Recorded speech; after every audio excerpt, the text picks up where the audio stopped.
76% of Americans live paycheck to paycheck. 64% of Americans that have businesses break even or lose money.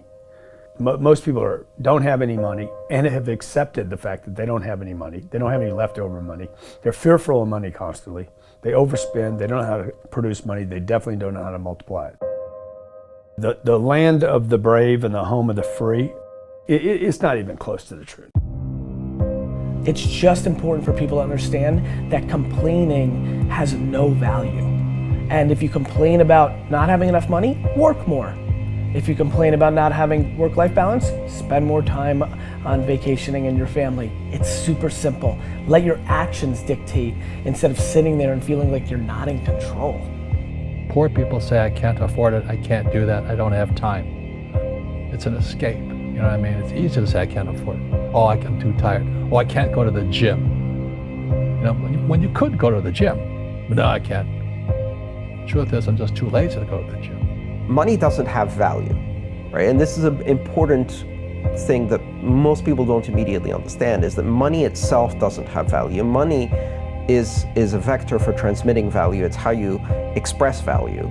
But the value isn't in the money, it's in the product or service you bought with it, and it's in the labor you gave in order to acquire it in the first place. That's where the value comes from. There's nothing intrinsically valuable in the money. You shouldn't put money in a house, you should put money in your brand. You should put money in the marketing. You should promote yourself, not put money in where you and the kids live. Right. Why is that a mistake?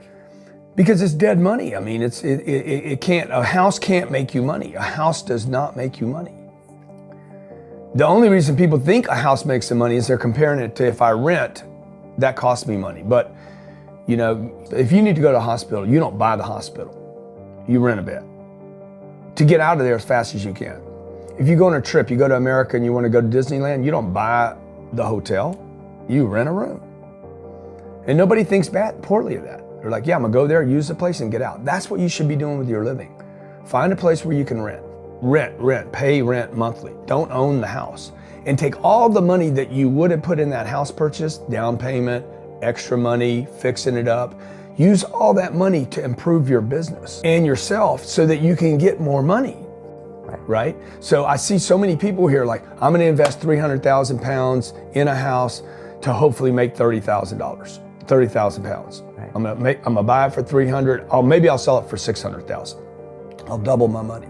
Fixed in one place, by the way, where no money comes to you. Money does not go to homes. Right, and that's a big thing on your career is moving locations. Yeah, I've moved 5 or 6 times. I can move another 4 or 5 times. Because people who stay in the same place get too comfortable. If you study wealthy people, they're mercurial.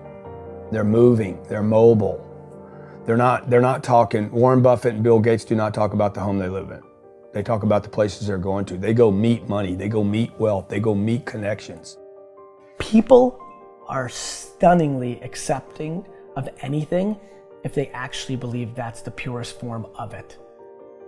I think I'd be less acceptable if I hedged. I really do. People will accept you. People accept everything. Just be you.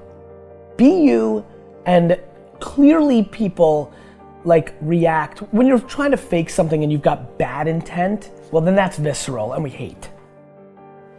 But I actually think we don't give love to the person that actually knows they have it and they're trying to fake it to conform. Hence why I won't adjust to this market all the way, because I don't think I'll be respected.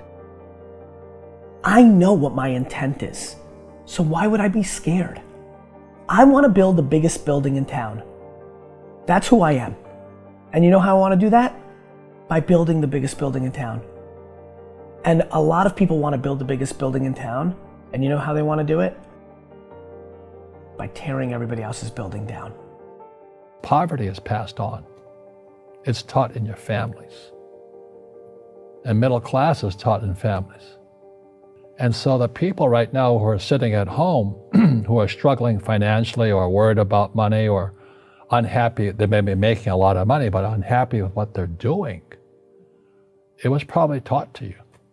You know, your superego was taught, get a job, work hard, or you'll never be rich, or the rich are evil, or whatever. And until you change your mindset, Correct. Money won't help you, right? Correct. And we see that with people that win the lottery, people that make more money, they still have the same problem. Right. Because they have that poor man's soul. Right. If you're poor, you'll always be poor. That's really hard for people to Yeah, understand. the money will disappear that fast. Just like most pro athletes, they make millions of dollars, and but 65% are bankrupt 5 years later. It's because they come from poor families. Now you tell them that, they get very angry at you. It's not, it's the rich fault. It's you guys ripped me off and government ripped me off. But unfortunately, what Mr. Lipton was saying, it's passed down genetically. That's the frightening thing. Heard about it or whatever. That's really been beneficial to me. Okay. Game. Like, I don't want to hustle. I want to prosper. I don't want to grind. I want to create a machine that monetizes. I'm not shameful of money. I want money. I want a lot of money. I want to give money away. I want to raise a lot of money. You can't do that if you're broke.